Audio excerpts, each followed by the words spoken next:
Tudo bem? Estamos aqui hoje com a nossa aula de terça-feira, 29 de setembro, né? O mês de setembro está acabando, não temos nenhuma mudança no quadro que estamos fazendo, né? Portanto, continuamos com as nossas videoaulas. Quem tem problema, me comunique no Zap, por favor, né? Porque a validação é necessário. As fotos de vocês estudando eu preciso. Feedback de vocês fazendo correção também, tá? É o que nós temos para ofertar no momento. Como nós já dissemos, nós estamos correndo um pouquinho mais os conteúdos também, né? Para iniciarmos a apostila que vocês já pegaram. Por enquanto estamos na primeira apostila, mas vamos terminá-la para ir para a segunda. Então, hoje teremos ciências e história. Então, peguem lá, né? Os nossos materiais de ciências e de história. Então peguem aí nosso livro, né? Vamos chamar de livro. Nosso livro de ciências, na página 104. Hoje nós vamos estudar água e ar, misturas. Então tudo aquilo que nós utilizamos para sobrevivermos. Quem vive sem ar? Quem vive sem água? Então essa é a nossa temática da unidade 5, que nós vamos estudar neste momento. Então, aqui na unidade 5, a prof vai tirar a câmera e vamos fazer, né, o apanhado dessa temática, dessa unidade 5. Água e ar, misturas encontradas na natureza, né?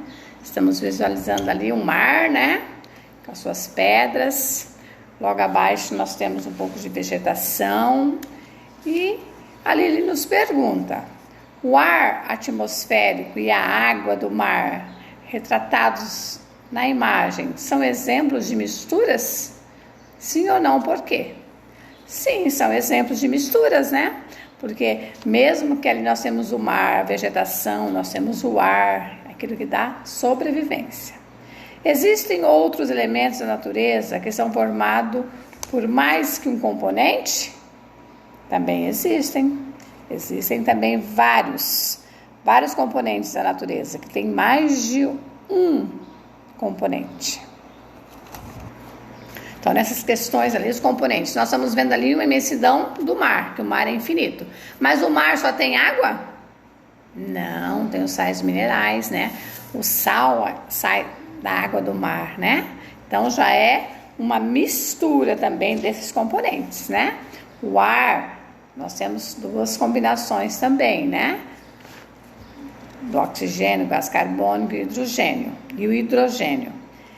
E, infelizmente, nós estamos vivenciando, pelas alterações e mudanças que nós, seres humanos, que os homens mexem na natureza, nós estamos tendo ar poluído. Por que o ar poluído? Porque tem muita poluição no ar, né?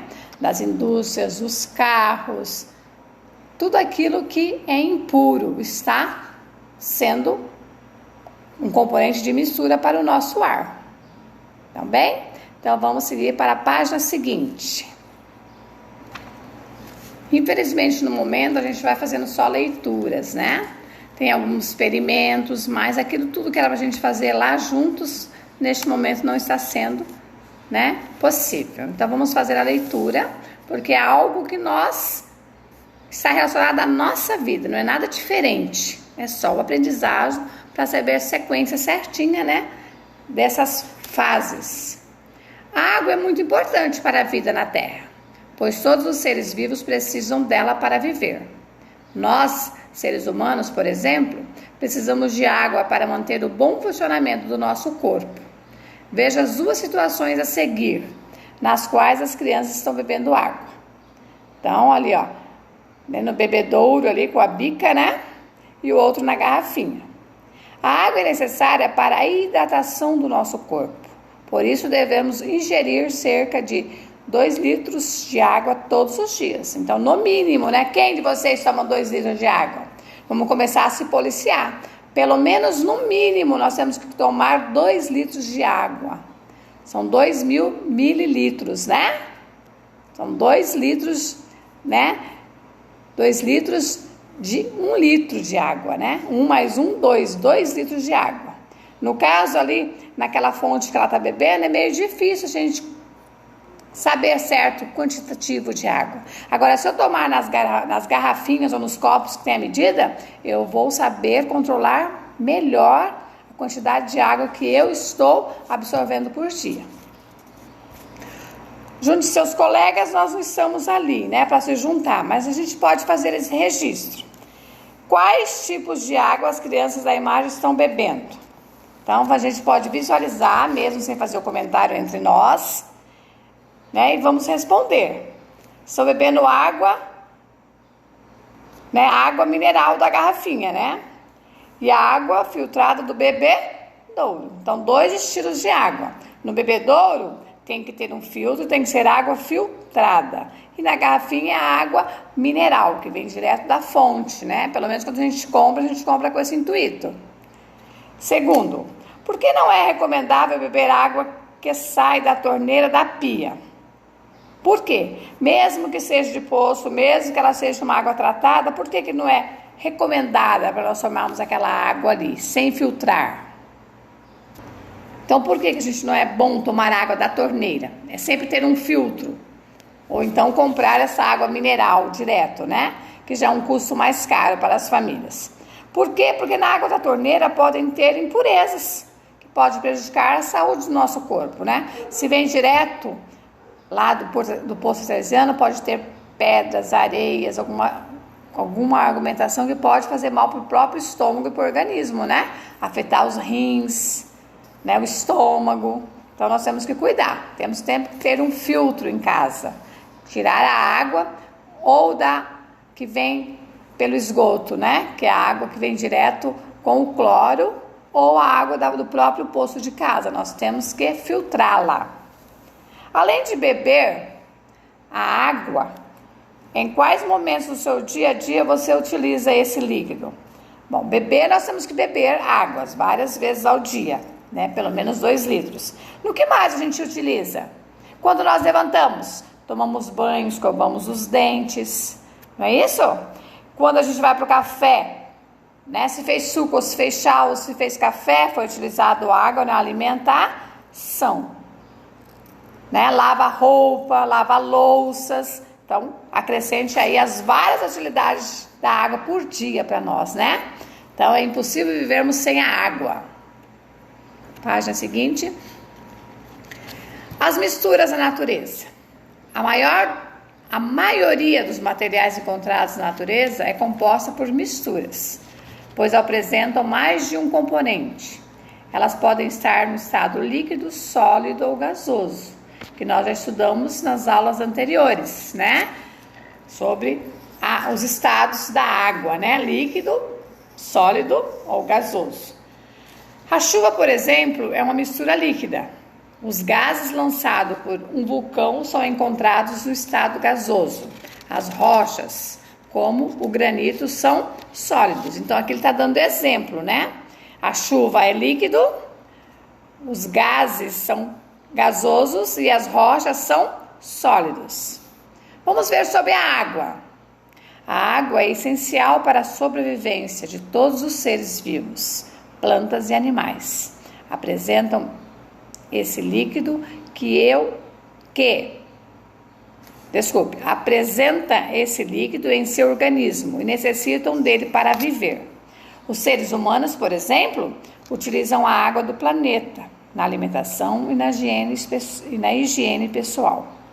A água encontrada no nosso planeta pode ser doce ou salgada. A que usamos em nossas casas e na agricultura é água doce. Água salgada, como a do mar, apresenta grande quantidade de sal e é imprópria para consumo. Doce ou salgada? Ela não é constituída somente por água, componente conhecido quimicamente como H2O. Então, esse símbolo aqui, onde vocês visualizarem ele, ó, H2O,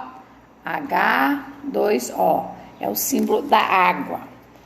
Nela são encontrados outros materiais dissolvidos para ser consumida. Ela deve ser transformada em água potável. Para isso, a água de rios, lagos é captada e segue para as estações de tratamento, como a que está representada a seguir. Então, nós vamos ver, né, visualizar como que faz essa captação dessa água. O que quer dizer água potável? É aquela apropriada para o consumo, porque não oferece riscos para a saúde do corpo. Para ser considerada potável, ela não pode ter impurezas, cheiros, cor ou gosto, e precisa estar livre de micro-organismos causadores de doenças, né? Então tem que ser uma água limpa, certo? Vamos para a página seguinte, já vemos a parte da captação da água no sistema. Aí nós estamos vendo uma estação de água, chamada de ETA, né? ETA, ETA. Então, a captação da água. Então, aonde ela está? Ela está vindo num cano, né? A captação. Depois ela passa, aqui a captação, pela coagulação, nós vamos ver o que é isso, pela floculação, pela decantação e pelo filtro, tá? Então, aí nós estamos vendo a etapa de uma estação de tratamento de água, certo? Daí tá destilada, daí tá indo para as nossas casas. Essa que passa pelo processo de tratamento. Continuamos lendo. Ao chegar à estação, a água doce é direcionada para canais, onde são colocadas substâncias que têm por finalidade aglomerar as partículas de sujeira, no processo conhecido como coagulação. Em seguida, ela segue para tanques, nos quais ocorre a floculação. Nessa etapa, flocos maiores são formados, e quando a densidade deles torna-se maior que a da água, ocorre a sua decantação. Após decantação, a água passa por filtros que eliminam partículas que ainda possam estar misturadas a ela, por meio da filtração. Para se tornar potável, a água também precisa passar pela desinfecção, a fim de destruir os micro-organismos causadores de doenças. Em geral, o cloro é utilizado para eliminar esses organismos. Por último, o flúor é inserido na água com o objeto de reduzir o risco de cáries na população. Viram tudo o que tem que se passar para chegar às nossas casas? A água, né? Então, a nossa empresa de água também faz todo esse procedimento para chegar a água tratada em casa. Mas mesmo assim, a gente precisa ainda utilizar o filtro, porque a gente pode ter impurezas nas caixas d'água e nos canos. Para tomar banho, tudo bem, né? Não vamos beber. Para cozinhar, vai ferver, né? E quando a gente lava os nossos vegetais, alface, rúcula, todo o nosso vegetal, a gente costuma pôr um pouquinho de quiboa, né? Ou então vinagre, né? Para tirar um pouquinho mais das impurezas ainda. Então, tudo isso é o que nós temos que ter precauções para a nossa saúde, né? Então, olha bem quantas passagens a água. Por que a água do rio ela é reutilizada para fazer esse procedimento? Porque tudo passa por essas etapas aí, ó. Capta água, coagula, flocula, decanta, filtra, desinfecciona e leva para as nossas casas, distribui, né? Então, para a próxima página. Quando a água potável chega em nossas residências, ela pode ser utilizada durante o banho, a lavagem e o preparo de alimentos e ao lavar roupas. No entanto, antes de beber essa água, ela deve ser filtrada. Isso é necessário, porque ela pode ser contaminada nos encanamentos entre as estações de tratamento e as residências. Como a água é um recurso natural muito importante para o nosso planeta, ela não deve ser desperdiçada ao chegar em nossas casas. Por isso nós temos que cuidar muito, né? Tanto é que se a gente desperdiçar, a gente tem que pagar dobrado também, né? Então, cuidar mesmo, porque a água pode ser um bem que é riquíssimo, que nós não vivemos sem ela e podemos ficar sem, se não soubermos utilizá-las. A água também é usada ao lavar louças e escovar os dentes, né? Portanto, enquanto estamos lavando as louças, podemos Pegar a esponjinha, molhar, esfregar e ligar para enxaguar também, né? Somente. Escovar os dentes? Para que escovar os dentes com a torneirona aberta lá? Molha a escova, coloca a pasta, fecha a torneira e começa a escovação. Após escovar, lava a escova e enxágua a boca, né? Com economia. Vamos nos policiar sobre isso? Mais informativos. Você sabia? A água do mar também pode ser transformada em água potável? Atualmente isso é feito em países onde a água de rios e lagos é escassa. Esses países possuem usinas que separam a água do sal marinho e outros componentes, deixando o líquido pronto para beber. O primeiro equipamento desenvolvido para separar a mistura utilizada é a evaporação da água, seguida de sua condensação. Deixa a água, reservadas, daí vai evaporar a água, vai ficar o sal. Com o desenvolvimento da tecnologias, técnicas mais rápidas e eficazes foram desenvolvidas para transformar a água do mar em água potável. A água do mar também pode ser tratada para produzir água potável. Então, isso aqui, na ação da tecnologia, isso é uma novidade. Porque nós, enquanto estudamos, a gente imaginava que se a água doce acabasse, nós morreríamos, porque não conseguiríamos usar a água do mar. Agora, em países que a água doce já está escassa, já estão fazendo informativos, já estão buscando a água do mar. É interessante essa parte aí. Página seguinte, 110.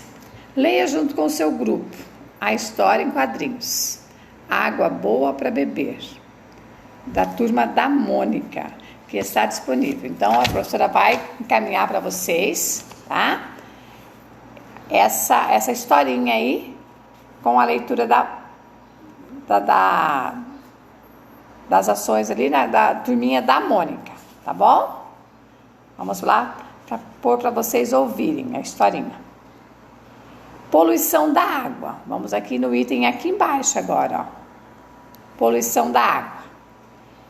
Como a água tem a capacidade de dissolver um grande número de substâncias, formando soluções, ela recebe o nome de solvente universal. A água dos rios, lagos e oceanos é um exemplo disso, pois apresenta outros materiais dissolvidos. Com o crescimento das cidades e do número de indústrias, outros materiais passaram a ser lançados nos copos d'água. Atualmente, a principal causa de poluição da água é o lançamento de lixo de esgoto doméstico e de resíduos industriais. Nós sabemos que tudo isso cai, das indústrias, cai onde? Nos rios, nos mares. O que é o corpo da água que ele falou ali, Corpo da água, acho que a professora leu corpo da água. Corpo d'água. Qualquer conjunto de água presente no planeta, nos oceanos, mares, rios e lagos. Tá bem? Então, lançados no corpus da água. Então, aí é uma informação nova para nós, Corpus d'água. Então, essas soluções que entram juntamente nos nossos rios, lagos e mares, que tem que ser purificados, Passar por esse tratamento aí. Página seguinte, 111. Ao observar a água do mar poluída, na imagem a seguir, é possível perceber que enquanto alguns materiais se dissolvem na água do mar, outros se mantêm separados, formando uma mistura heterogênea. Então, olha bem a sujeira dentro do mar. Plásticos, cigarros, madeiras, olha as impurezas que está dentro do mar. Alguns materiais também não se dissolvem em água doce. A água barrenta de rios é um exemplo disso. Se ela for deixada em repouso, as partículas sólidas não dissolvidas se depositam no fundo do recipiente. Quando ela é filtrada, os sólidos não dissolvidos ficam retidos no filtro. A filtração pode ser usada em nossas casas, ao filtrar a água em um filtro de barro, por exemplo. No interior desse filtro existe uma peça porosa, chamada de vela. Vela que retém o quê? né? Então essa vela, se vocês tiverem um filtro em casa, vocês podem já imaginar o que tem lá dentro, né? Chamada vela, que retém as sujeiras sólidas não dissolvidas na água. No entanto, o que passa pelo filtro não é água pura, e sim uma solução com águas e substâncias dissolvidas. Então aquela água passa por aquele filtro, retém as partes sólidas e a água fica pura. Ali embaixo tem sobre a Sabesp, que é no Paraná, que é no Mato Grosso, né? No Mato Grosso não, desculpa, que é em São Paulo é Sabesp. É Sabesp, né? Já que no Mato Grosso nós temos o nome de... Se vocês pegarem lá o talãozinho de água, vocês vão ver, eles vão ter o nome de... Então a indústria, né? Aqueles que são responsáveis por nós aqui, Águas de Sinop. Então essa é a empresa que faz o tratamento de purificação da nossa água. Beleza? Quem tem curiosidade, pede para a mamãe para ver o talãozinho de água que vem lá. Né? Então, continuamos ali na página seguinte. Aqui, olha, se a gente estivesse na sala, a gente podia juntar todo mundo e fazer 3, 4 filtros desse tipo, né, de experimento. Mas nada impede que vocês façam isso em casa, porque não são materiais assim difíceis de vocês terem. Se tiverem colegas que estão convivendo com vocês da sala, dá para vocês se reunirem e fazer, né? Tirar foto, mandar para a professora. Então essa atividade é um experimento. Vamos pegar uma garrafa PET, pode ser de 2 litros, 3 litros, 2 litros e meio, de 1,5, de 1, né? Cortar lá ao meio, medir certinho, cortar ao meio, né? Uma garrafa PET, ela tem que ter tampa. Daí vocês vão colocar, encaixar a parte que tem o biquinho na outra parte lisa, né? E vão colocar carvão vegetal, carvão de churrasqueira pode ser, para fazer o experimento, pedregulhos, pedrinhas, algodão, terra e areia. Então, como são esses procedimentos? Para montar o filtro caseiro, encaixe as 2 partes da garrafa PET cortada, como mostra na imagem a seguir. Então, olha aqui, na imagem está explicando para nós, ó, cortamos e aqui a gente vai encaixar aqui dentro, ó, certo? Depois, coloque o algodão no gargalo. Então, o algodão vai ficar aqui nesse gargalinho aqui, ó, né, onde é a saída do refrigerante. E em seguida o carvão, a areia e as pedras, pedregulhos, certo? Então vamos seguindo, isso aí é o experimento. Quem tiver curiosidade, faça. Na outra garrafa PET, coloque a água até a metade do seu volume. Então vamos encher de água. Adicionar um pouco de terra, feche a garrafa e agite.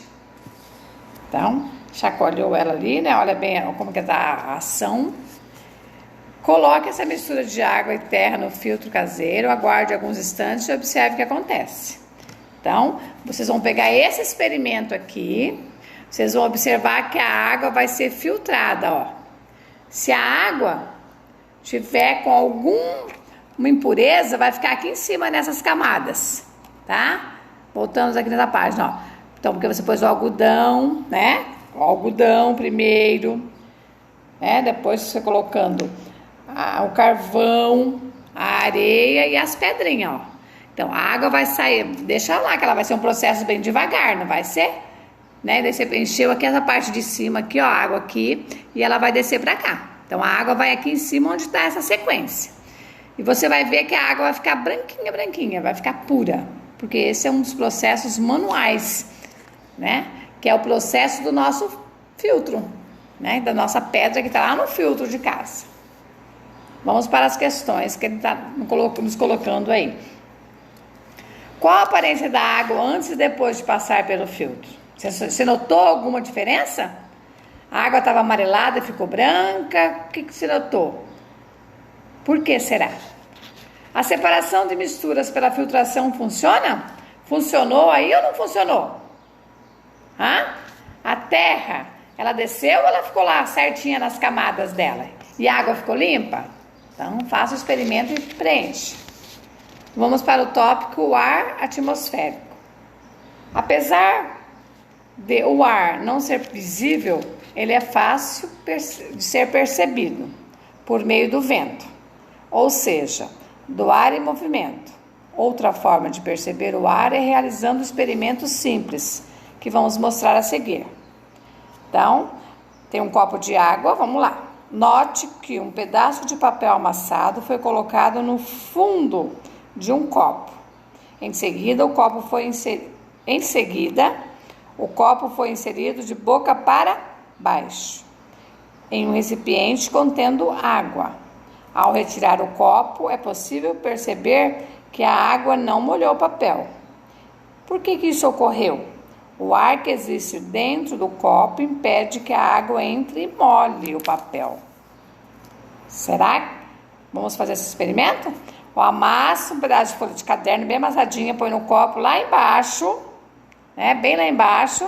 Pega uma vasilha maior com água e insira o copo de cabeça para baixo, para ver se deu certo. Porque o ar não vai deixar molhar o papel. Beleza? Então, 2 experimentos aí para vocês fazerem. Então, aqui nós encerramos a nossa aula de ciências e vamos pegar agora nossa atividade de história. Então, aqui história, nós vamos pegar a página 77. Nós estamos estudando a vida na pré-história. Nós estamos vendo de que forma que o homem foi saindo do nomadismo, né? De que tinha que mudar para a busca de alimentos, porque ele não plantava, ele não colhia, ele só vivia o que a natureza tinha e que os animais que ele se alimentava. Então ele começou a fazer o crescimento, né? O crescimento da nossa humanidade, em produção, em plantio, em criação de animais, né? Para o nosso próprio consumo. Então vamos para a página 77.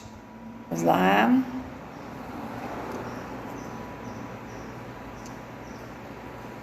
Passaram a ter as primeiras experiências, como a modelagem e a queima do barro, para a produção da cerâmica. Para muitos pesquisadores, trata-se das primeiras indústrias da humanidade, né? Então, eles já usavam o barro para fazer cerâmica, seus vasos, seus utensílios de cozinha, panelas, e nem imaginavam que já era uma ação industrializada. Mais tarde também, o uso do fogo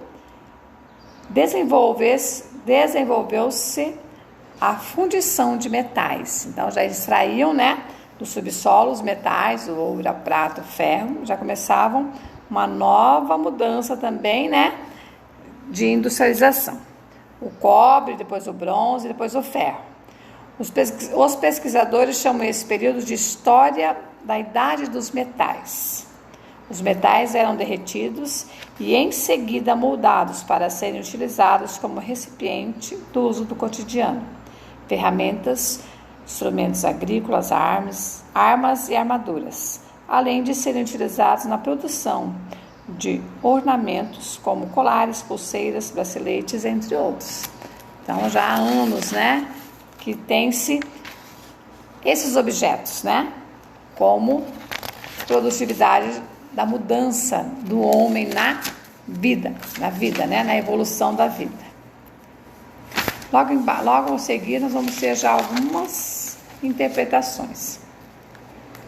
Porque lá no início nós vimos que o homem fazia seus machados, seus martelos, tudo de pedra, né? Então agora está a evolução. Eles já estão produzindo, né, de metais. A prática da agricultura e a criação de animais teve início há milhares de anos. Mas será que os hábitos alimentares mudaram muito ao longo do tempo? Será que a nossa alimentação? Como orientação, o professor destaca o mapa sobre a expansão agrícola, né? Então, nós vamos lá observar na nossa parte complementar ali o mapa. Então, agora nós vamos lá na página 177, ó, 177. Nós temos aqui cada cor. É um tipo, ó, o arroz, esse galinho em preto. Daí nós temos a figura do boi, da cabra, da cevada, da galinha, da inhama, do animal chamado inhama, do milho, da ovelha, do paisó, do porco e do trigo. Então, cada região, ó, cada aqui dentro do mapa, nós temos as regiões de produção, certo? Ó, que nem aqui ó, na América, aqui, ó, produz-se muito o quê? Que animal que é esse? A cabra, né? Então, vai ter que ver a figurinha aqui, ó, e descobrir qual parte do mundo produzia isso aí, na pré-história. Então, peguem lá, né, destaca a página 177, lá esse mapa, para vocês fazerem essas questões aqui, tá bem? Então, lá no mapa, ó, se você vivesse na pré-história e quisesse consumir arroz, em que local você encontraria esse alimento? Então, olha bem, tem que ir lá no mapa. Nós vamos ver aqui no mapa, ó, vamos ver qual que é a figura do arroz. Ó, é um galinho com 4 folhinhas aqui, o símbolo, não é? Então, tá. Ó, aqui na América não tem. Aqui na América do Norte, ó, nenhuma das Américas. Nem América do Sul, nem América Central, nem América do Norte. Né? Que nós moramos aqui, ó. Então, naquele tempo não tinha arroz. Vamos procurando. Aqui é trigo, aqui é cevada. Onde tem as... aqui onde tá, ó. Olha aqui aonde nós vamos achar o arroz. Na Ásia, né? Região sul. Então, tá perguntando, se nós vivêssemos lá nessa época, de milhões de anos atrás, na pré-histórica, onde nós íamos consumir o arroz? Onde que tinha esse alimento? Então, nessa época da pré-histórica, o arroz na região sul da Ásia. Então, aqui é a região sul da Ásia. Aqui tudo é Ásia, ó.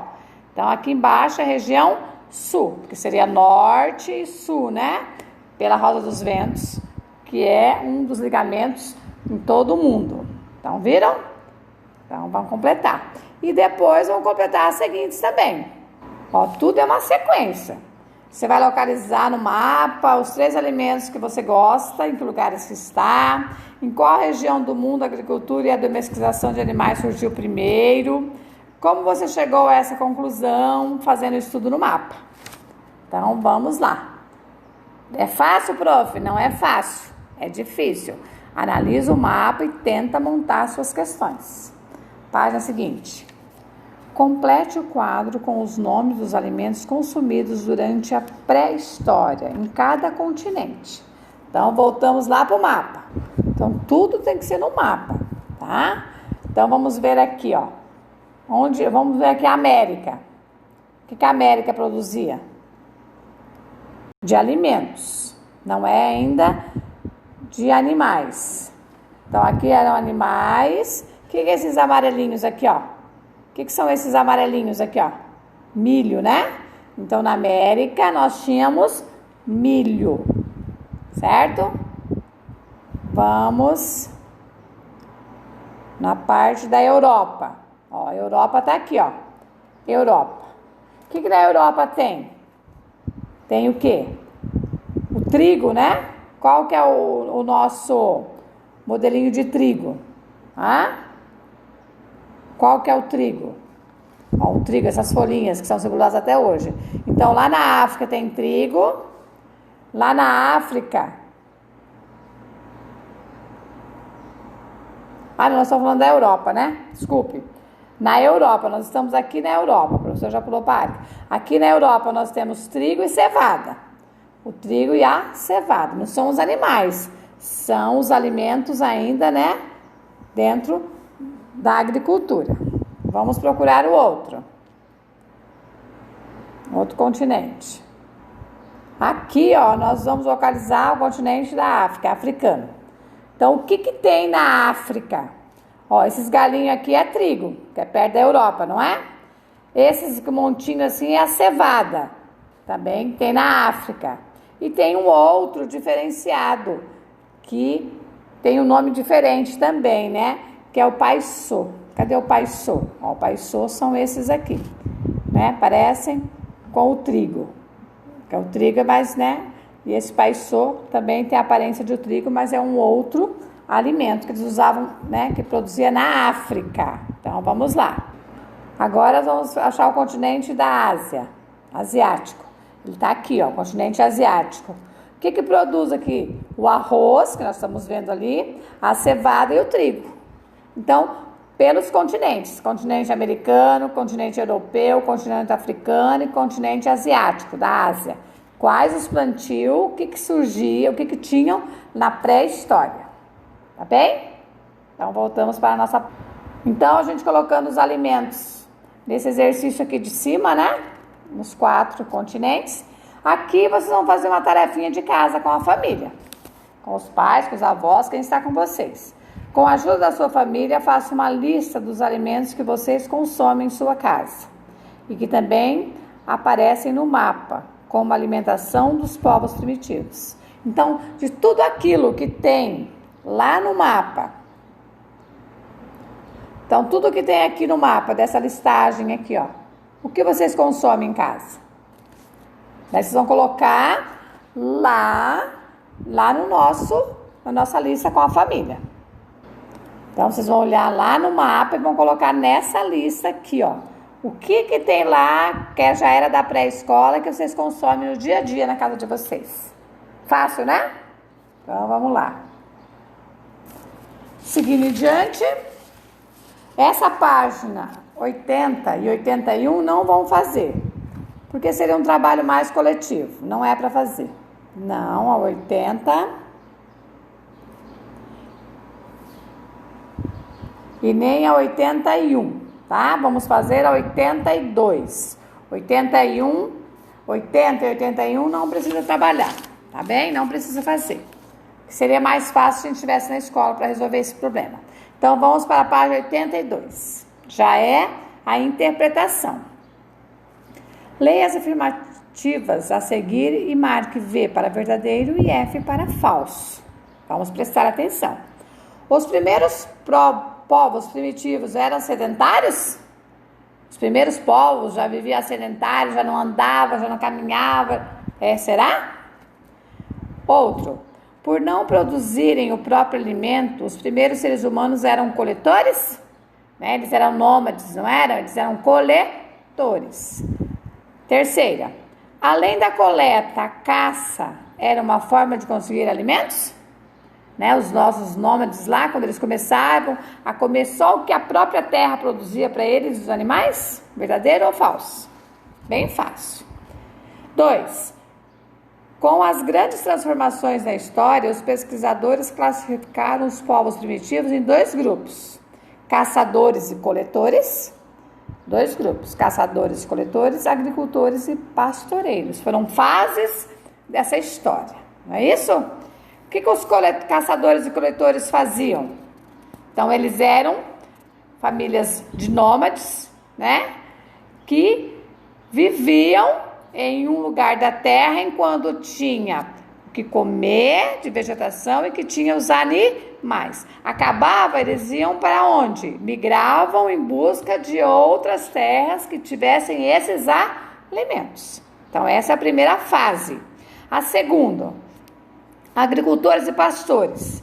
Então, com a descoberta que as sementes caíam no chão e produziam, eles começaram o quê? A descoberta da agricultura e dos pastores, os pastoreiros que domesticavam os animais. Então, aí nessa fase, os agricultores e pastores passaram a cultivar, a plantar seus próprios alimentos, a criar os seus próprios animais.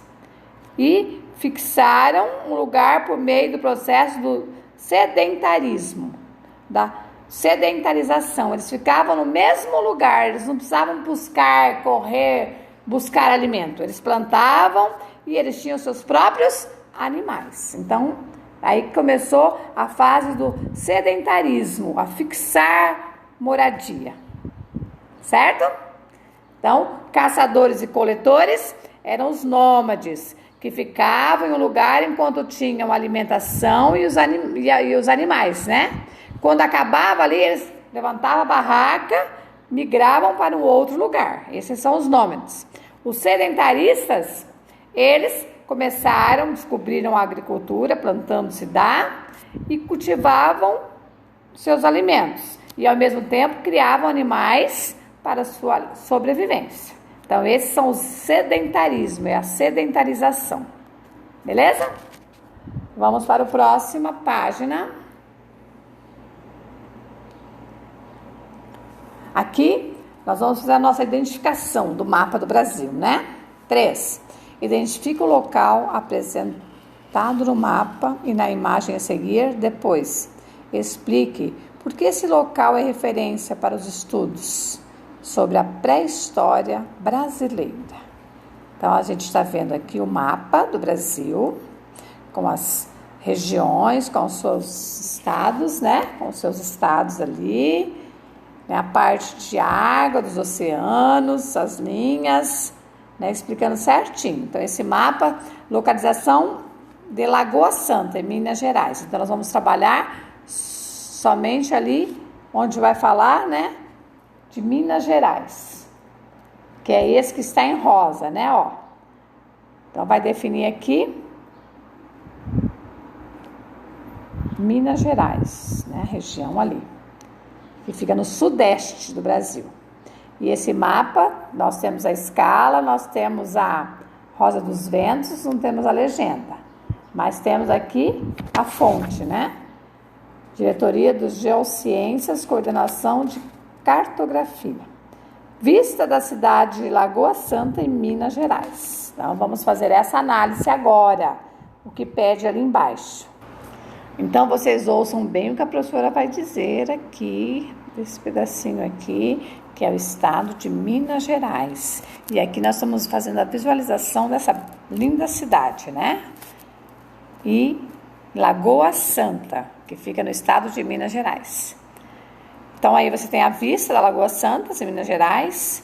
Por que será que eles pegaram esse local, o estado de Minas Gerais, e essa cidadezinha Lagoa Santa? Por que será? Porque foi aí, nesse local, que os nossos arqueólogos, os nossos estudiosos da história, né? Fizeram escavações e encontraram os primeiros vestígios humanos da pré-história do Brasil. Então, olha bem. Então, neste local, no estado de Minas Gerais, na cidade de Lagoa Santa, que os nossos estudiosos encontraram os primeiros vestígios humanos da pré-história do Brasil. Então, a arcada, né, os ossos, o crânio. Então, aí que começou os primeiros estudos no Brasil, certo? Então, vamos seguindo. 4, na página 84. Compare a pesquisa sobre os vestígios humanos da pré-história brasileira em Lagoa Santa, nos períodos indicados na tabela. Tá? Então, vamos ver certinho aqui. Então, olhem bem. Para nós resolvermos essas atividades aqui, nós vamos ter que voltar lá na página 70 e depois ali 71 para responder essas questões. Tem que voltar lá e ler o texto. O que aconteceu, né? A professora vai buscar ali os textos para que a gente possa fazer a releitura.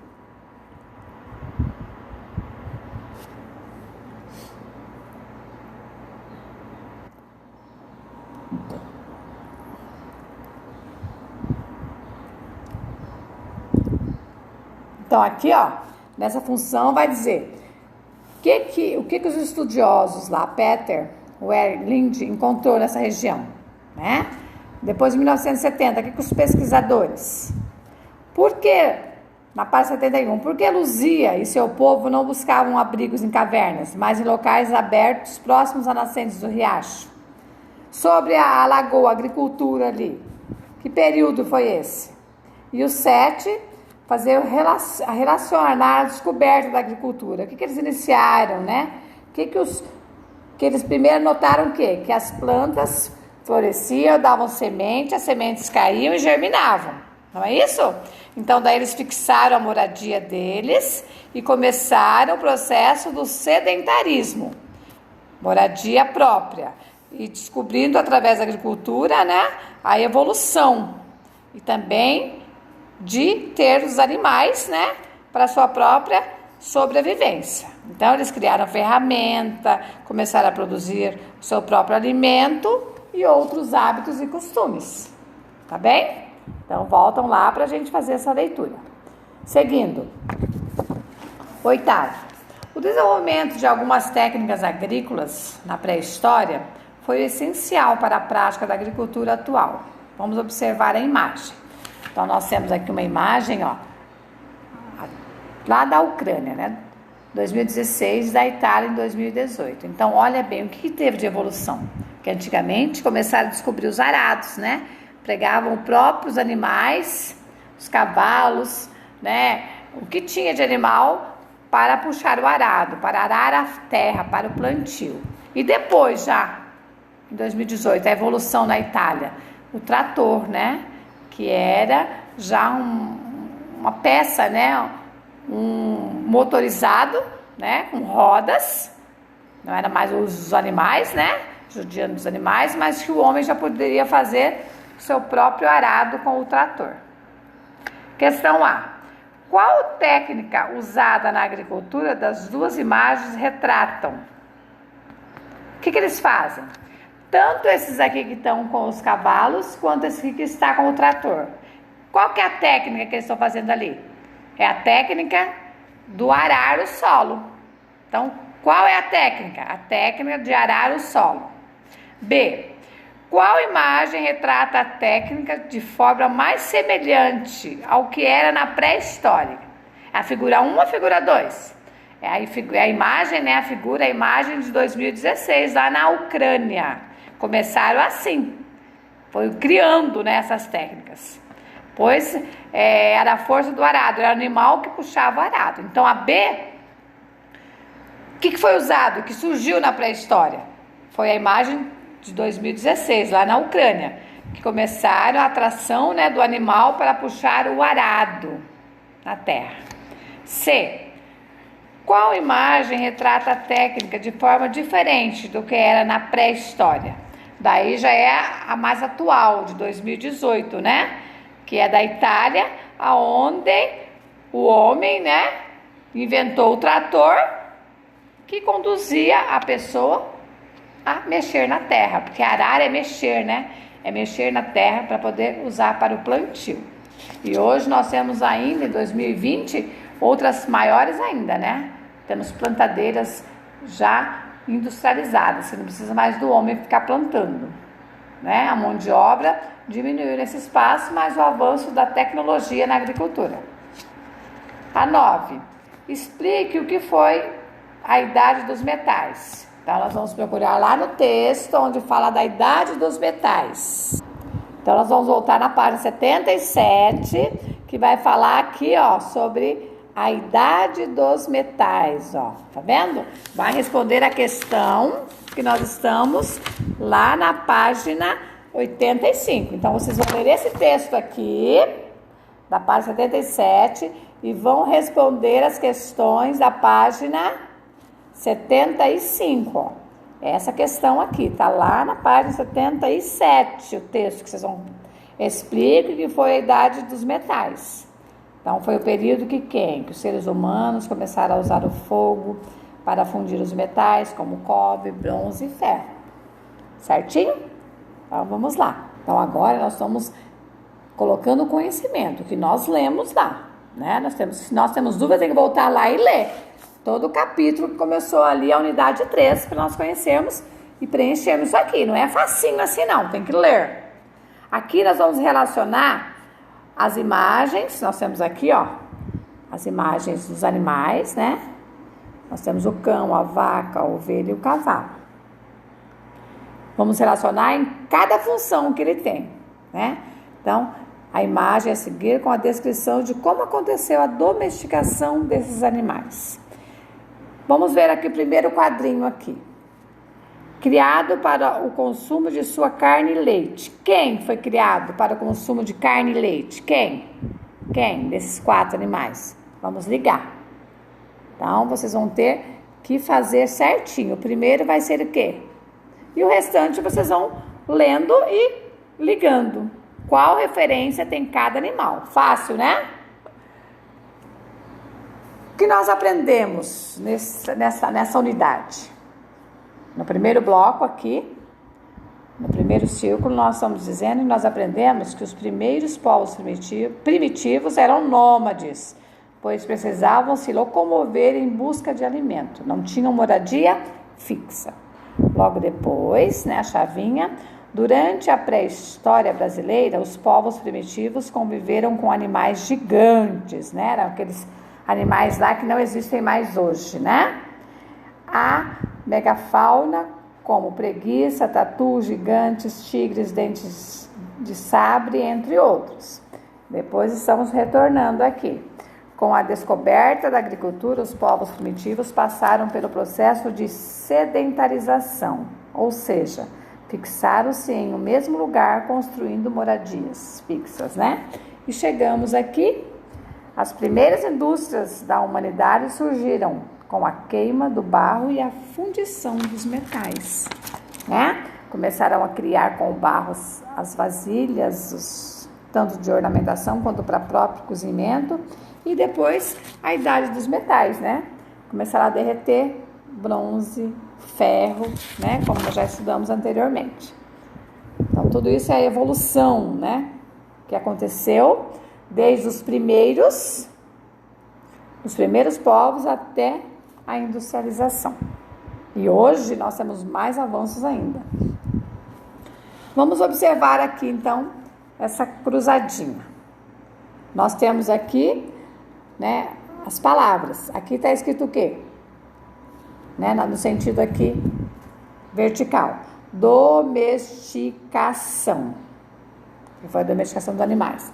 Aqui nós temos escrito nômades, que foram os primeiros povos que não tinham moradias certas. Aqui nós temos, segundo os povos que alteraram, não, os povos que foram se aprimorando, sedentários, né?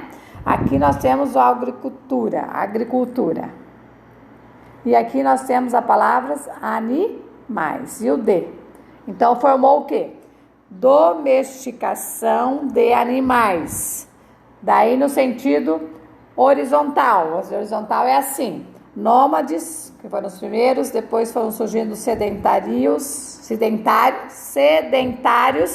e depois a agricultura. Então, é um informativo. E agora, na página seguinte, nós vamos pegar cada um desses informativos e vamos descrever, lendo lá de volta os textos. Elabore as pistas cujas respostas completam a palavra cruzada sobre os seres humanos na pré-história. Então, voltamos aqui. Qual que é o número 1? Número 1 é o quê? É a domesticação. Então, a gente vai escrever aqui no número 1, maiúsculo, né? Ei, prof, essas letras com o dedo não dá certo.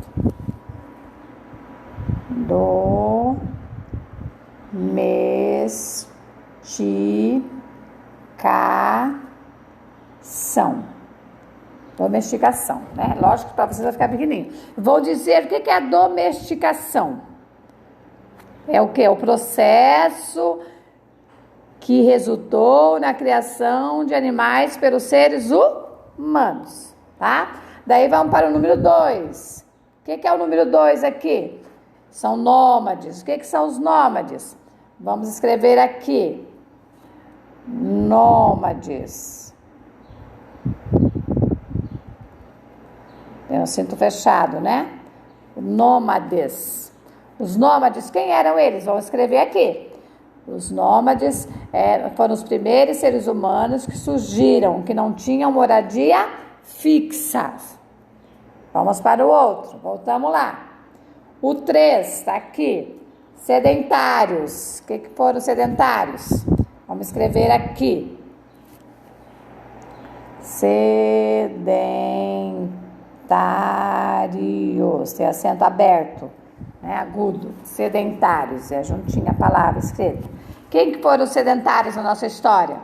São características dos homens da pré-história, quando começaram a fixar suas residências, seus lugares e construir suas moradias, né? Começaram a construir as moradias e já as primeiras agriculturas, não é isso?